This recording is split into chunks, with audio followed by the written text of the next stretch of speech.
21 টাকা 88 পয়সা এরকম খরচ পড়ে প্রতি কেজি আলু ইন্ডিয়া থেকে কিনতে।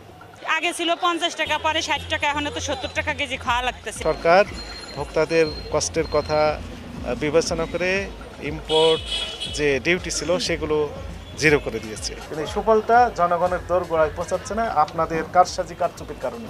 1 কেজি আলু কয়টা হয় কোন? যার ঘরে 5 জন মানুষ আছে 1 কেজি আলু কি? রীতিমতো ডাকাতি। ভারত থেকে কেজি প্রতি 22 টাকায় আলু আমদানি করে 70 থেকে 75 টাকায় বিক্রি করছে বেশ কয়েকটি ব্যবসায়ী সিন্ডিকেট। এই সিন্ডিকেট কোনোভাবেই ভাঙা সম্ভব হচ্ছে না। এমনকি বাজারে পর্যাপ্ত পরিমাণের আলু পেঁয়াজ মজুদ থাকার পরেও এই দুটি পণ্য সাধারণ ক্রেতাদের নাগালের বাইরে। আমি কিনছি 70 টাকা দিয়ে, কিছুদিন আগে কিনছিলাম মানে 20 দিন আগে 60 টাকা দিয়ে, এখান থেকেই নিয়েছিলাম। এই আলু ইন্ডিয়ান না দেশের আমি বলতে পারবো না। এটা 1 কেজি আলু কয়টা হয় কোন? যার ঘরে 5 জন মানুষ আছে 1 কেজি আলু কি? 1 কেজি পেঁয়াজ কয়টা? কোন এটা সম্ভব না।